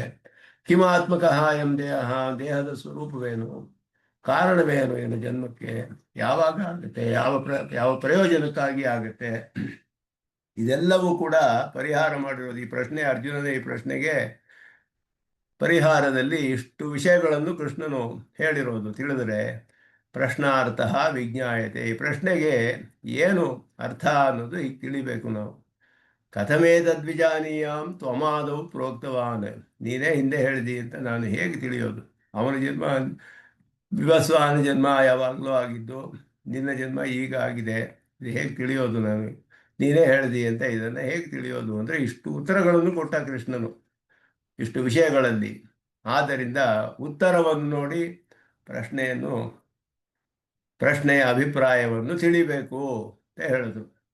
ಕಠೋಪನಿಷತ್ತಲ್ಲಿ ಇದೇ ಪ್ರಕಾರವೇ ಹೇಳೋದು. ತ್ರಯಾಣಾಮೇವ ಚೈವ ಉಪನ್ಯಾಸ ಪ್ರಶ್ನಶ್ಚ ಅಂತ ಸೂತ್ರ ಬಾದರಾಯಣರು ಕಠೋಪನಿಷತ್ತಿನ ಸಂಗ್ರಹ ಹೇಳುವಾಗ, ಕಠೋಪನಿಷತ್ತಿನ ಪೂರ್ಣ ಸಂಗ್ರಹಾರ್ಥ ಏನು ಅಂದರೆ ತ್ರಯಾಣಾಮೇವ ಚ ಉಪನ್ಯಾಸ ಪ್ರಶ್ನಶ್ಚ, 3 ಉಪನ್ಯಾಸಗಳು 3 ಪ್ರಶ್ನೆ. ಉಪನ್ಯಾಸ ಅಂದರೆ ಉತ್ತರ, 3 ಉತ್ತರಗಳು 3 ಪ್ರಶ್ನೆಗಳು ಅಂತ. ಉತ್ತರನ ಮೊದಲು ಹೇಳಿದ್ರು, ಪ್ರಶ್ನೆ ಹೇಳಲಿಲ್ಲ. ಮೊದಲು ಪ್ರಶ್ನೆ ಕೇಳಿದ ಮೇಲೆ ತಾನೇ ಉತ್ತರ ಹೇಳಬೇಕು. ಬಾದರಾಯಣರು ಹಾಗೆ ಹೇಳಲಿಲ್ಲ. ಉತ್ತರವನ್ನು ನೋಡಿ ಪ್ರಶ್ನೆಯನ್ನು ನಾವು ತಿಳಿಬೇಕು. ಆದ್ದರಿಂದ ಉತ್ತರವು ಸಿಕ್ಬಿಡುತ್ತೆ ಅಲ್ಲಿ. ಯಮನು ಉತ್ತರವನ್ನು ಕೊಟ್ಬಿಟ್ಟ. ಉಪಾಯ ಸ್ವರೂಪ ಹೇಳ್ದ, ಉಪಯ ಸ್ವರೂಪ ಹೇಳ್ದ, ಫಲಸ್ವರೂಪ ಹೇಳ್ದ, ಇದೆಲ್ಲವನ್ನು ಹೇಳ್ಕೊಂಡು ಬಂದ ಯಮ. ಆದ್ದರಿಂದ ಇವನು ಕೇಳಿದ 3 ವರಗಳ ಪ್ರಶ್ನೆಗಳು ಈ ಉತ್ತರಗಳಿಗೆ ಸರಿಯಾಗಿರುವಂಥ ಪ್ರಶ್ನೆಗಳು ಅಂತ. ಪ್ರಶ್ನೆಗಳ ಅರ್ಥವನ್ನು ಉತ್ತರ ನೋಡಿ ತಿಳಿಬೇಕು ಅಂತ ಹೇಳಿದ್ರು ಕಠೋಪನಿಷತ್ತಿನಲ್ಲಿ ಬಾದರಾಯಣರು ಬ್ರಹ್ಮಸೂತ್ರದಲ್ಲಿ. ಹಾಗೆಯೇ ಇಲ್ಲಿಯೂ ಹಾಗೆಯೇ ಪ್ರಶ್ನೆಯನ್ನು ಉತ್ತರ ನೋಡಿ ತಿಳಿಬೇಕು ಅಂತ ಭಾಷ್ಯಕಾರರು ಹೇಳ್ತಾ ಇದ್ದಾರೆ. ಈ ಎಲ್ಲ ವಿಷಯಗಳನ್ನು ಉತ್ತರದಲ್ಲಿ ಕೊಟ್ಟಿರೋದ್ರಿಂದ ಈ ಪ್ರಶ್ನೆಗೆ ಇದುವೇ ಅಭಿಪ್ರಾಯ. ಅರ್ಜುನನಿಗೆ ಚೆನ್ನಾಗಿ ತಿಳಿದಿತ್ತು. ಕೃಷ್ಣ ಸರ್ವೇಶ್ವರ ಅಂತ ತಿಳಿದೇ ಇದ್ದ ಅವನು. ಎಲ್ಲ ಭೀಷ್ಮಾದಿಗಳಿಂದ ಅನೇಕ ಸಲ ಕೇಳಿದ್ದ ಕೂಡ. ಎಲ್ಲ ತಿಳಿದಿದ್ದರಿಂದ ಅವನಿಗೆ ಈ ರೀತಿಯಾದ ಸಾಮಾನ್ಯವಾದ ಸಂದೇಹವಲ್ಲ, ಅವತಾರ ರಹಸ್ಯ ಜ್ಞಾನದ ವಿಷಯವನ್ನು ತಿಳಿಬೇಕು ಅನ್ನೋ ದೃಷ್ಟಿಯಿಂದ ಪ್ರಶ್ನೆ ಮಾಡಿದ್ದಾನೆ ಅನ್ನೋದು ಭಾಷ್ಯಕಾರರು ಇಲ್ಲಿ ಬಹಳ ಸೂಕ್ತವಾಗಿ ತಿಳಿಸ್ತಾರೆ. ಇದರಲ್ಲಿ ಅದನ್ನು ಯಾವುದನ್ನು ಹೇಳಿದ್ದು, ಪ್ರಸಂಗಾತೆ ಸ್ವಸ್ವಭಾವೋಕ್ತಿ ಅಂತ ಹೇಳಿದ್ರು.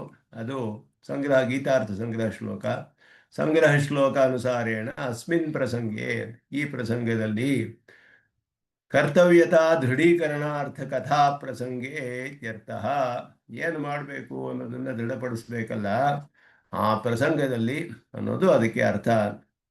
ಕರ್ತವ್ಯತಾ ದೃಢೀಕರಣಾರ್ಥ, ಕರ್ಮಯೋಗವನ್ನೇ ಮಾಡು ಅಂತ ಹೇಳಿದ್ನಲ್ಲ ಆ ಪ್ರಸಂಗದಲ್ಲಿ ಅಂತ ಅರ್ಥ. ಅವತಾರ ಯಾಥಾತ್ಮ್ಯಂ ಅಕರ್ಮವಶ್ಯತ್ವಾದಿ ರೂಪಂ, ಅವನ ಅವತಾರದ ಯಾಥಾತ್ಮ್ಯವು ಯಥಾವತ್ ಇತಿ ಪ್ರಾತಿಭಾಸಿಕತ್ವಾದಿ ಪ್ರತಿಕ್ಷೇಪಕ ಪ್ರಮಾಣ ಉಪಪತ್ತಿಪೂರ್ವಕಂ ಇತ್ಯರ್ಥ. ಅವತಾರ ಯಾಥಾತ್ಮ್ಯಂ, ಭಗವಂತನ ಅವತಾರದ ಯಾಥಾತ್ಮ್ಯ. ಭಾಷಿಕಾರರು ಮೊದಲೇ ಹೇಳಿಬಿಡ್ತಾರೆ ಇದಕ್ಕೆ ಪ್ರವೇಶದಲ್ಲಿಯೇ. ಅಸ್ಮಿನ್ ಪ್ರಸಂಗೆ ಭಗವದ್ ಅವತಾರ ಯಾಥಾತ್ಮ್ಯಂ ಯಥಾವತ್ ಜ್ಞಾತುಂ ಅರ್ಜುನ ಉವಾಚ. ಇದು ಯಾಕೆ ಪ್ರಶ್ನೆ ಅಂದರೆ ಇದಕ್ಕೆ ಅವತಾರದ ಯಾಥಾತ್ಮ್ಯವನ್ನು ಹೇಗಿದೆಯೋ ಹಾಗೆ ತಿಳಿಯೋದಕ್ಕೋಸ್ಕರವೇ ಅರ್ಜುನ ಈ ಪ್ರಶ್ನೆ ಮಾಡಿರೋದು ಅನ್ನೋದನ್ನು ಸಮರ್ಥನೆ ಮಾಡಿದ್ರು ಆಮೇಲೆ.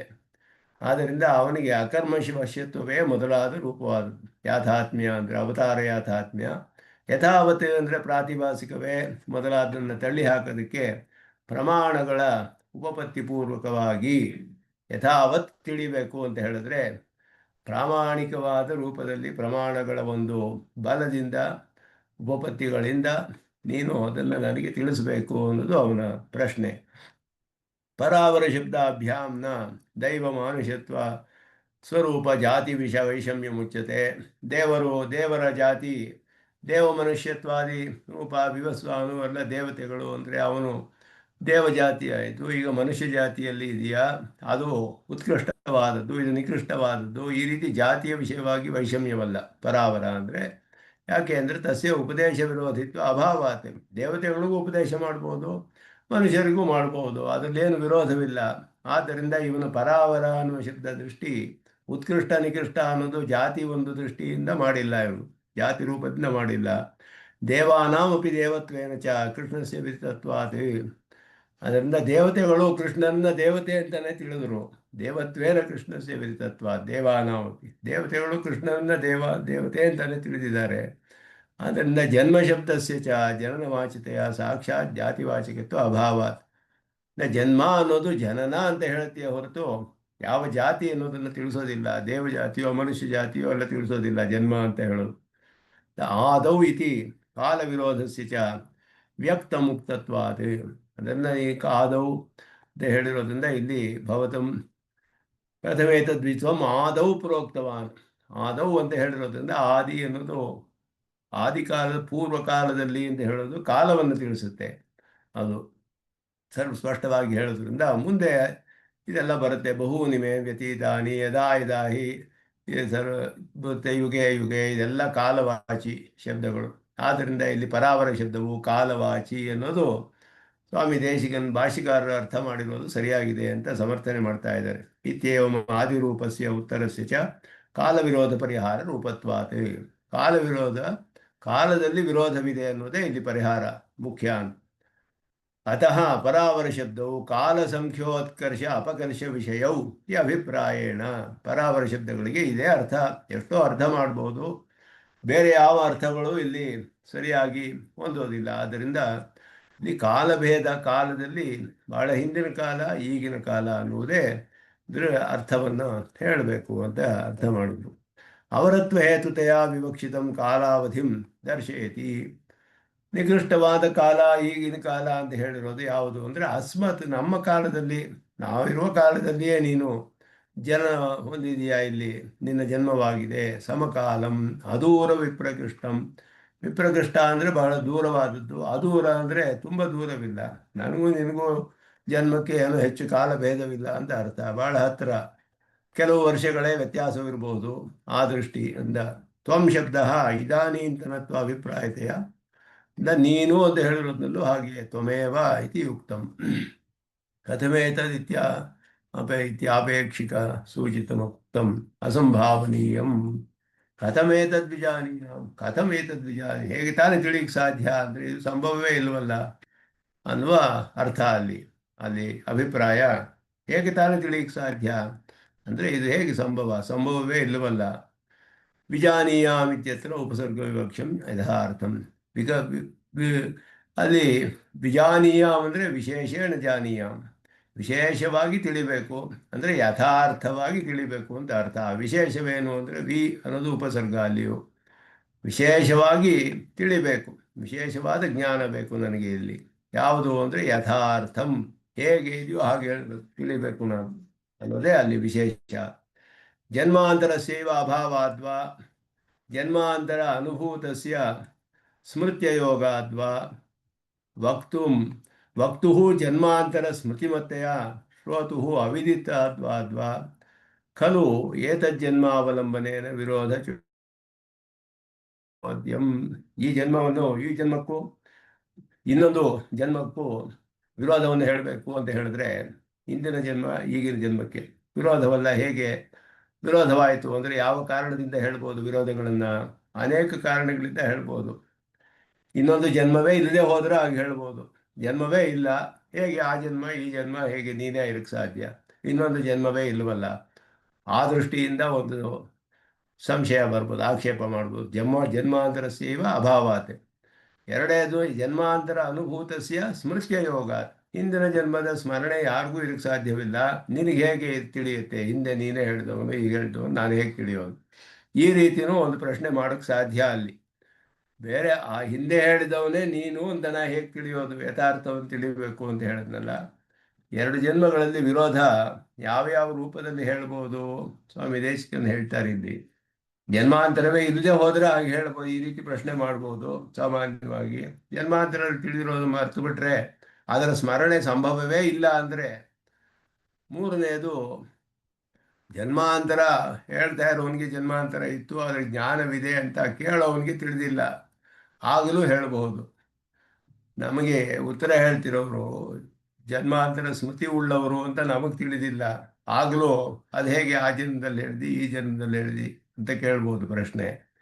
ಇದೆಲ್ಲವೂ ಕೂಡ ಯಾವುದು ಇಲ್ಲಿ ಅಭಿಪ್ರಾಯವಲ್ಲ ಅಂತ ಹೇಳ್ತಾರೆ. ಯಾಕೆ ಅಂದರೆ ಇವನಿಗೆ ಪರಮಾತ್ಮನ ವಿಷಯ, ಕೃಷ್ಣನ ವಿಷಯದಲ್ಲಿ ಯಾವ ಸಂದೇಹವೂ ಇಲ್ಲ, ಸರ್ವೇಶ್ವರ ಅಂತ ತಿಳಿದಿದ್ದ. ನಚ ಏತದಖಿಲಂ ಅತ್ರ ಸಂಭವತಿ, ಯಾವುದು ಇಲ್ಲಿ ಅರ್ಜುನನ ಅಭಿಪ್ರಾಯದಲ್ಲಿಲ್ಲ. ಪ್ರಶ್ನಮಾಕ್ಷಿಪತಿ ನನು ಇತಿ ಜನ್ಮಾಂತರೇಣಾಪಿ ವಕ್ತುಂ ಶಕ್ಯಂ. ಇದು ಭಾಷಿಕಾರರು ಇದೆಲ್ಲ ಪರಿಹಾರ ಮಾಡು. ಜನ್ಮಾಂತರದಲ್ಲಿಯೂ ಹೇಳಕ್ಕೆ ಸಾಧ್ಯ, ಸ್ಮೃತಿಯೂ ಸಾಧ್ಯ ಮಹಾತ್ಮರಿಗೆ, ಅದೆಲ್ಲ ಪರಿಹಾರ ಮಾಡ್ತಾರೆ ಭಾಷಿಕಾರರು. ಇದು ಯಾವುದು ಕಾರಣವಲ್ಲ ಅಭಿಪ್ರಾಯ. ಅರ್ಜುನ ಈ ಪ್ರಶ್ನೆ ಮಾಡೋಕ್ಕೆ ಏನು ಕಾರಣ? ಅವತಾರ ರಹಸ್ಯ ಜ್ಞಾನವೇ ಕಾರಣ, ಅದುವೇ ಉತ್ತರದಿಂದ ನಮಗೆ ತಿಳಿದು ಬರುತ್ತೆ ಅಂತ ಭಾಷಿಕಾರರ ಅಭಿಪ್ರಾಯ. ನಹಿ ತದಾನೀಂತನೇನ ಜನ್ಮನ ತದಾನೀಂತನ ತದಾನೀಂತನ ತದಾನೀಂತನಾಯ ಉಪದೇಶ ವಿರುದ್ಧ. ಆ ಜನ್ಮದಲ್ಲಿ ಅಲ್ಲಿದ್ದವರಿಗೆ ಉಪದೇಶ ಮಾಡೋದೇನು ವಿರೋಧ ಇಲ್ಲ. ಆದ್ದರಿಂದ ಜನ್ಮಾಂತರದಲ್ಲಿಯೂ ಹೇಳಬಹುದು. ಮಹಾತ್ಮರಿಗೆ ನ ಕೇವಲ ಈಶ್ವರಸ್ಯ ಕೃಷ್ಣಸ್ಯ ಅನ್ಯೇಷಾಮಪಿ ಮಹತಾಮಿತಿ ಭಾವ. ಜಾತಿ ಸ್ಮರಣೆ ಎಷ್ಟೋ ಜನಕ್ಕೆ ಇದೆ. ಜಡಭರತನಿಗೆ ಜಾತಿ ಸ್ಮರಣೆ ಇತ್ತು, ಅವರಿಗೆಲ್ಲ ಜಾತಿ ಸ್ಮರಣೆ ಇದ್ದಿದ್ದು ಎಷ್ಟೋ ಜನಕ್ಕೆ ನಮಗೆ ತಿಳಿದು ಬರುತ್ತೆ ಪುರಾಣಗಳಲ್ಲಿ.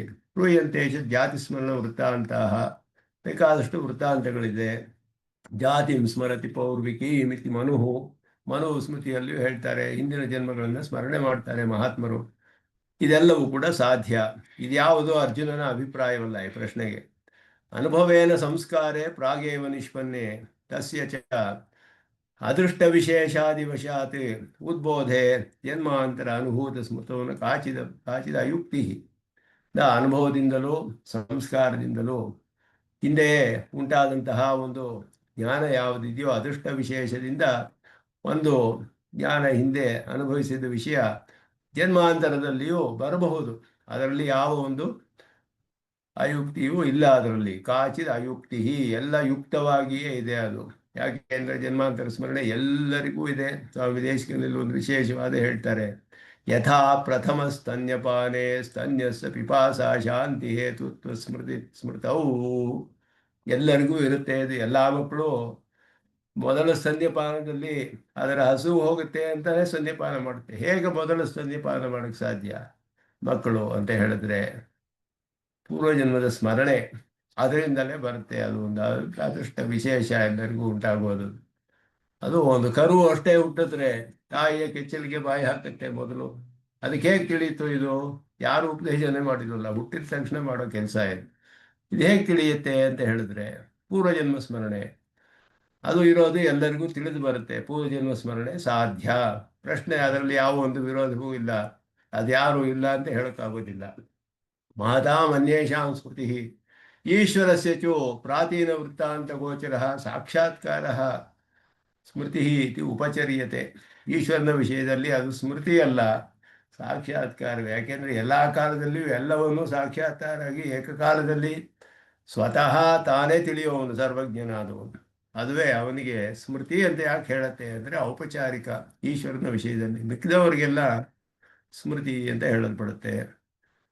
ಆದ್ದರಿಂದ ಕಾಲ ವಿಪ್ರಕರ್ಷ ರೂಪಭಾವ ಕಾರಣಭಾವಾದಿ ರೂಪವ ಇತ್ಯರ್ಥ. ಆದ್ದರಿಂದ ಎಲ್ಲ ಕಾಲವು ಬಹಳ ದೂರದಲ್ಲಿ ಇರೋದ್ರಿಂದಲೋ ಅಥವಾ ಕಾರಣವಿಲ್ಲದೆ ಇರೋದ್ರಿಂದಲೋ ಆ ರೀತಿಯೆಲ್ಲ ಯಾವುದೂ ಇಲ್ಲ ಇಲ್ಲಿ.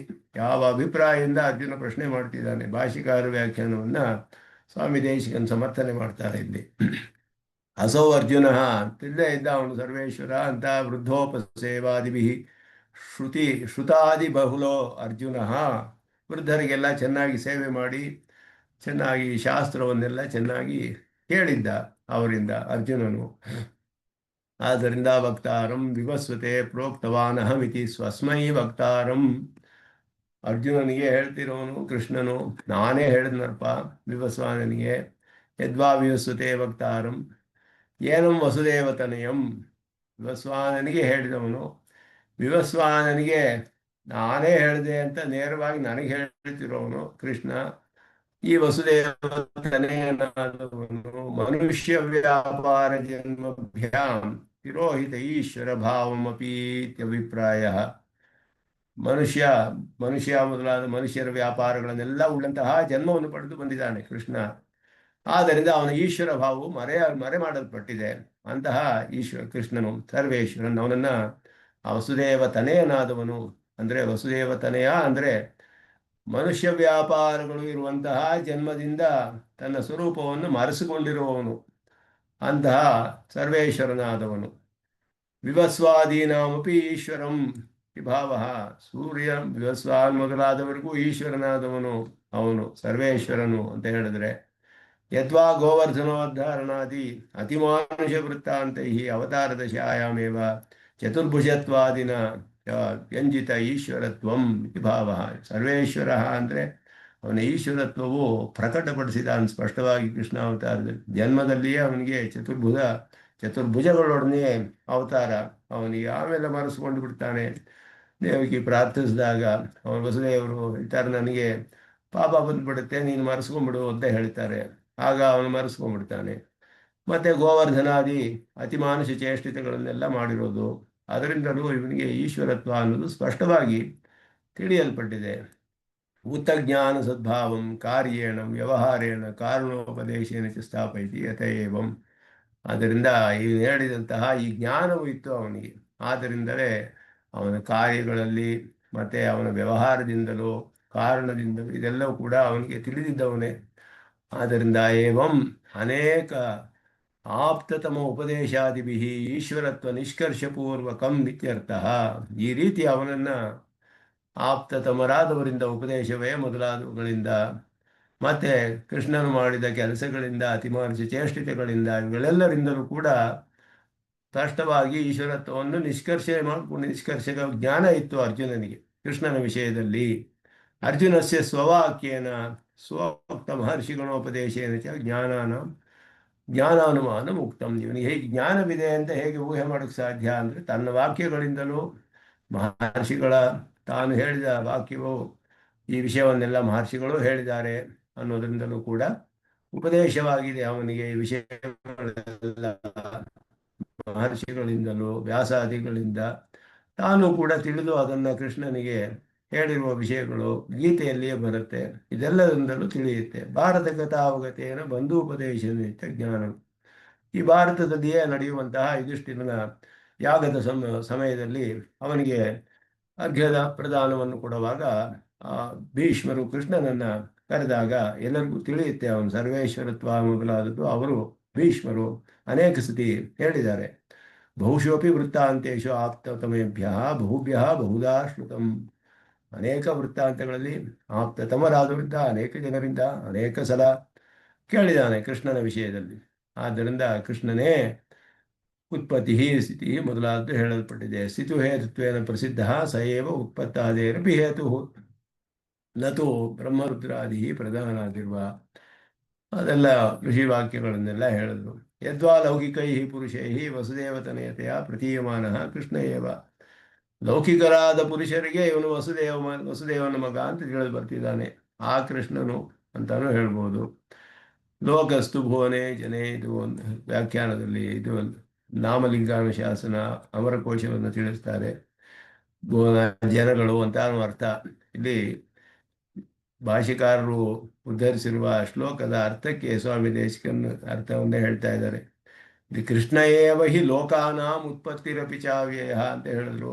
ಲೋಕಾನಾಂ ಉತ್ಪತ್ತಿ, ಲೋಕ ಅಂದರೆ ಜನಗಳು ಅಂತಲೂ ಅರ್ಥ ಮಾಡ್ಬೋದು. ಎಲ್ಲ ಜನರನ್ನು ಸೃಷ್ಟಿ ಮಾಡಿದವನು, ಸ್ಥಿತಿ ಕಾರಣನಾದವನು, ಎಲ್ಲ ಆದವನು ಅಂತ. ಲೋಕಗಳು ಅಂದರೆ ಲೋಕದಲ್ಲಿರುವ ಜನಗಳು ಅನ್ನುವ ಅರ್ಥ.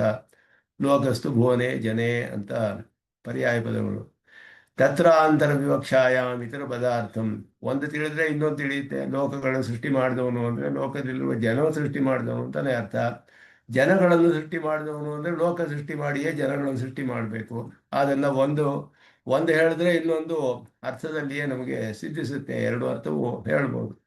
ಉತ್ಪತ್ತಿ ಅಪ್ಯಯ ಶಬ್ದವು ಹತ್ರ ಉತ್ಪಾದಕ ನಾಶಕ ಪರವು ಅಂತ ಹೇಳಿದ್ರು. ಉತ್ಪತ್ತಿ ಅಪ್ಯಯ ಅನ್ನೋದು ಸೃಷ್ಟಿ ಲಯವನ್ನೇ ಹೇಳುತ್ತೆ. ನಾಶಕ ಪರವು ಅಂತ ಅರ್ಥ. ಚಕಾರ ಪ್ರಸಿದ್ಧಿ ಪ್ರಕರ್ಷಾದ ಅನುಕ್ತಂ ಸ್ಥಿತಿ ಹೇತುತ್ವಾದಿಕಂ ಕೃಷ್ಣ ಚ ಅಂತ ಹೇಳೋದು ಸ್ಥಿತಿಯನ್ನು ತಿಳಿಸುತ್ತೆ. ಅಂದರೆ ಜಗತ್ತಿನ ಸೃಷ್ಟಿ ಸ್ಥಿತಿ ಲಯ ಎಲ್ಲಕ್ಕೂ ಅವನೇ ಕಾರಣ. ಯಥೋ ವಾಯುಮಾನಿ ಭೂತಾನಿ ಜಾಯಂತೆ ಏನ ಜಾತಾನಿ ಜೀವಂತಿ ಯತ್ ಪ್ರಯಂತಿ ಅಭಿಸಂಬಿಶಂತಿ ತದ್ ಬ್ರಹ್ಮ ಮೊದಲಾದ ಶ್ರುತಿಯಲ್ಲಿ ಹೇಳಿರುವ ಹಾಗೆ ಎಲ್ಲವೂ ಇತ್ಯಾದಿನ ಬ್ರಹ್ಮಲಕ್ಷಣತೆಯ ಉಕ್ತಂ ಸರ್ವಕಾರಣತ್ವಂ ಉಕ್ತಂ. ಎಲ್ಲ ಸರ್ವಕಾರಣನಾದವನು ಬ್ರಹ್ಮಲಕ್ಷಣವನ್ನು ಭಾಷೆ ಇದರಲ್ಲಿ ಬಾದರಾಯಣರು 2ನೇ ಸೂತ್ರದಲ್ಲಿ ಜನ್ಮಾದ್ಯ ಸೇತಃ ಅಲ್ಲಿ ಹೇಳುವ ಅದಕ್ಕೆ ವಿಷಯವಾಕ್ಯ. ಅತಏವ ಹಿ ಪರಂಬ್ರಹ್ಮ ಇತಿ ಅರ್ಜುನೋಕ್ತಿ. ಅದರಿಂದಲೇ ಪರಬ್ರಹ್ಮ ಅಂತ ಅರ್ಜುನನು ಹೇಳಿರೋದು. ಕೃಷ್ಣಸ್ಯ ಹಿ ಇತ್ಯತ್ರ ಹಿ ಶಬ್ದೇನ ಪತಿಂ ವಿಶ್ವಸ್ಯ ಕರ್ಣಾಧಿಪಾಧಿಪಃ ಇತ್ಯಾದಿ ಪ್ರಸಿದ್ಧಿ ಸೂಚ್ಯತೆ. ಕೃಷ್ಣಸ್ಯ ಹಿ ಕೃತೆ ಭೂತಮಿದಂ ವಿಶ್ವಂ ಚರಾಚರಂ ಅಂತ ಅಲ್ಲಿ ಶ್ಲೋಕ. ಕೃಷ್ಣಸ್ಯ ಹಿ ಕೃತೆ ಭೂತಮಿದಂ ವಿಶ್ವಂ ಚರಾಚರಂ. ಎಲ್ಲವೂ ಅವನಿಗೋಸ್ಕರವೇ ಇರೋದು, ಅಂದರೆ ಅವನಿಗೆ ಶೇಷಭೂತವಾದದ್ದು ಅನ್ನೋದು.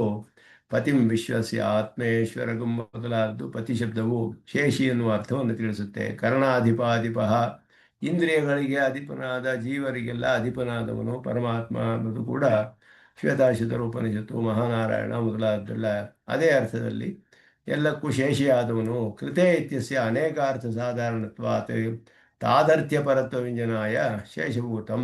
ಅನೇಕ ಅರ್ಥಗಳು ಬರುತ್ತೆ, ಆದ್ದರಿಂದ ಶೇಷಭೂತಂ ಅನ್ನೋ ಅರ್ಥ ಇಲ್ಲಿ. ಆದ್ದರಿಂದ ಇದು ಸ್ವಾಭಾವಿಕವಾದ ಶೇಷತ್ವ. ಎಲ್ಲವೂ ಅವನಿಗೆ ಸ್ವಾಭಾವಿಕವಾಗಿ ಶೇಷಭೂತವಾದದ್ದು ಅನ್ನೋ ವ್ಯಾಕರಣದ ಒಂದು ವಿಶೇಷದಲ್ಲಿಯೂ ತಿಳಿಸ್ತಾರೆ. ಕ್ಷಿಪ್ರತ್ಯಯ ಅಭಾವಾತ್ ಸ್ವಾಭಾವಿಕತ್ವ ಸೂಚಿತಂ ದಾಸಭೂತ ಸ್ವತಃ ಸರ್ವೇ ಇತ್ಯಾದಿ. ಮತ್ತೆ ಕ್ಷಿಪ್ರತ್ಯಯ ಬಂದರೆ ಬೇರೆ ಬದಲಾಗ್ಬಿಡುತ್ತೆ. ಅದಿಲ್ಲದೆ ಇರೋದ್ರಲ್ಲಿ ಇರೋ ಅರ್ಥವನ್ನು ಅಭೂತ ತದ್ಭಾವೇ ಚ್ವಿಹಿ ಅಂತ ಪಾಣಿನಿ ಸೂತ್ರ. ಇಲ್ಲದೇ ಇರೋದ್ರಲ್ಲಿ ಅದನ್ನು ಆರೋಪಿಸಿ ಹೇಳುವಂಥದ್ದು. ಅದು ಕ್ಷಿಪ್ರತ್ಯಯ ಅನ್ನೋದು ಬಂದಾಗ ರೂಪ ಬದಲಾಗ್ಬಿಡುತ್ತೆ. ಶೇಷಿಯಾಗಿ ಶೇಷವಲ್ಲದ್ದು ಶೇಷವಾಗಿ ಮಾಡಲ್ಪಡುತ್ತೆ. ಆ ಅರ್ಥದಲ್ಲಿ ಹೇಳಿಲ್ಲ ಇಲ್ಲಿ. ಶಬ್ದ ಪ್ರಯೋಗ ಇರೋದು ಸ್ವಾಭಾವಿಕವಾದ ಶೇಷತ್ವ ಅನ್ನುವ ಅರ್ಥವನ್ನು ತಿಳಿಸುತ್ತೆ ಅಂತ ಹೇಳ್ತಿದ್ದಾರೆ.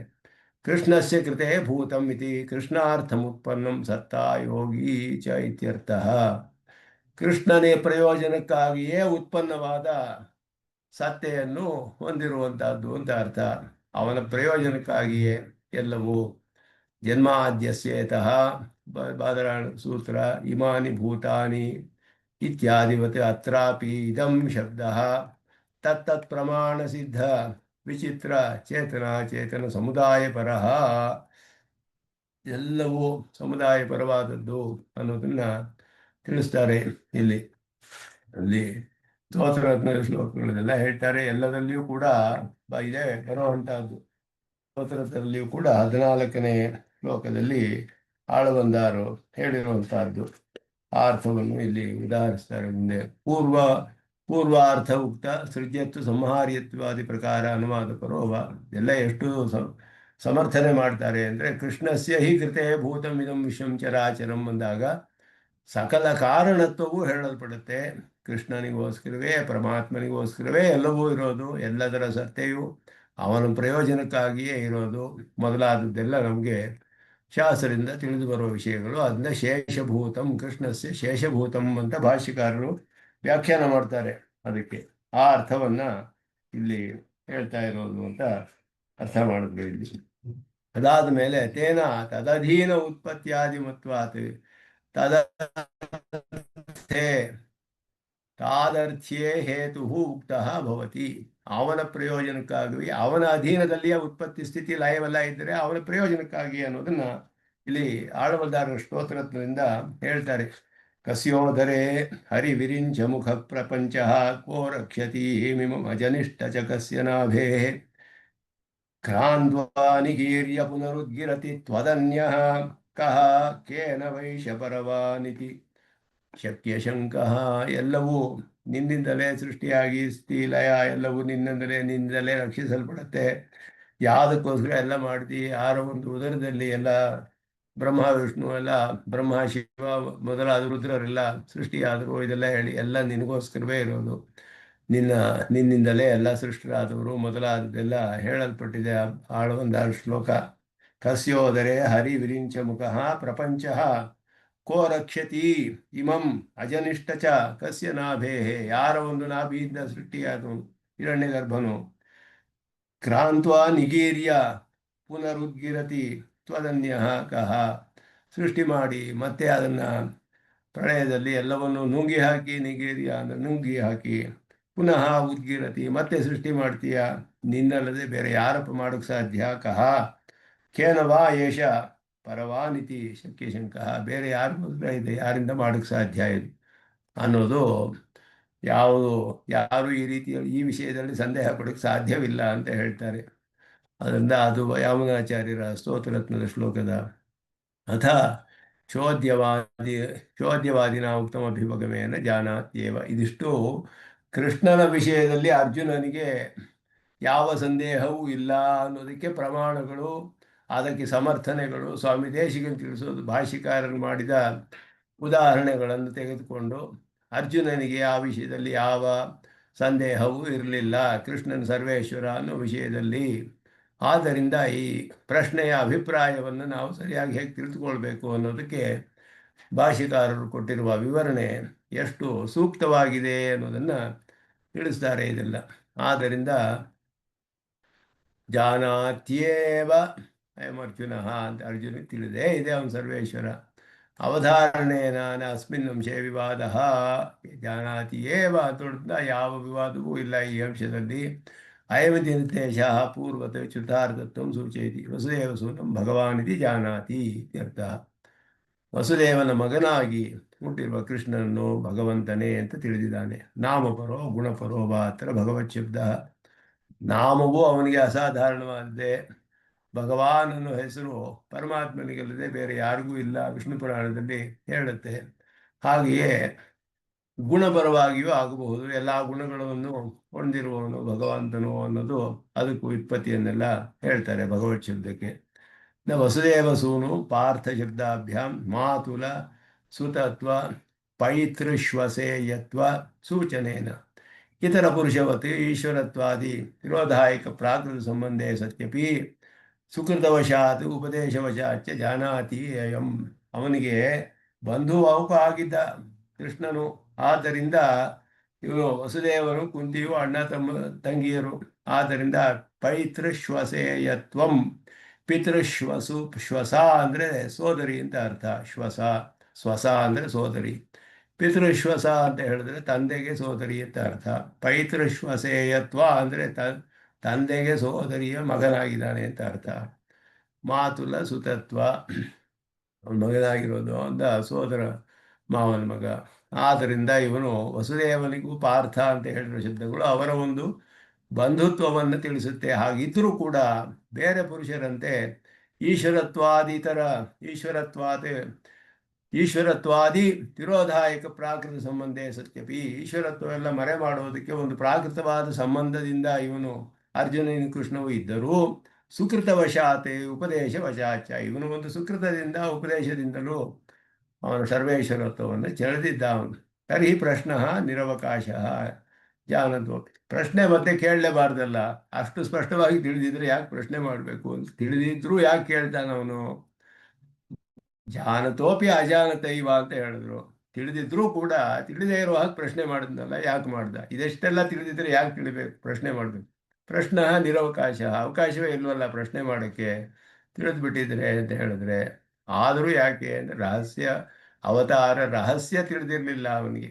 ಆದ್ದರಿಂದ ಅದನ್ನು ಮಾಡ್ತಾನೆ ಅರ್ಜುನ ಅಂತ ಅವತಾರ ರಹಸ್ಯದ ಭಾಗವನ್ನು ಮುಂದೆ ವಿವರಿಸ್ತಾರೆ. ಅದು ಕೂಡ ಬಹಳ ವಿಸ್ತಾರವಾಗಿ ಸ್ವಾಮಿ ದೇಶಿಕನ್ ಸಮರ್ಥನೆ ಮಾಡ್ತಾರೆ. ಭಾಷಿಕಾರರ ಭಾಷ್ಯ ಎಷ್ಟು ಅದ್ಭುತವಾಗಿದೆ, ಸೂಕ್ತವಾಗಿದೆ ಅನ್ನೋದನ್ನು ಒಂದೊಂದು ವಿಷಯವನ್ನು ವಿಸ್ತಾರವಾಗಿ ವಿಚಾರ ಮಾಡಿ ಸಮರ್ಥನೆ ಮಾಡ್ತಾರೆ. ಸ್ವಾಮಿ ದೇಶಿಕನ್ ಈ ವಿಚಾರಗಳನ್ನೆಲ್ಲ ಭಾಷಿಕಾರರು ಹೇಗೆ ಈ ರೀತಿ ನಿರ್ವಾಹ ಮಾಡ್ತಾರೆ ಅನ್ನೋದನ್ನು ಅದನ್ನು ಮುಂದುವರಿಸೋಣ ಮುಂದಕ್ಕೆ ಅಂತ ಹೇಳಿ ನಮಸ್ಕಾರಗಳನ್ನು ತಿಳಿಸಿ ನಿಲ್ಲಿಸ್ಕೊಳ್ತೇನೆ. ಇವ ನಿತ್ಯಮಚ್ಯುತ ಪದಾಂಬುಜೈಕ್ಮರುಕ್ಮಂ ವ್ಯಾಮೋಹತಃ ತರಿತರಾಣಿ ತನಾಯ ಮೇನೆ ಅಸ್ಮದ್ಗುರೋರ್ಭಗವತೋಸ್ಯ ದೇಕಜುತ್ ರಾಮಾನುಜಸ್ಯ ಚರಣೋ ಚರಣಂ ಪ್ರಪದ್ಯೆ ಕವಿತಾರ್ಕಿಕ ಸಿಂಹಾಯ ಕಲ್ಯಾಣ ಗುಣಿಶ್ ಶ್ರೀಮತೆ ವೆಂಕಟೇಶಾಯ ವೇದಾಂತ ಗುರವೇ ನಮಃ. ಶ್ರೀಮತೆ ನಿಗಮಾಂತ ಮಹಾದೇಶಿಕಾಯ ನಮಃ.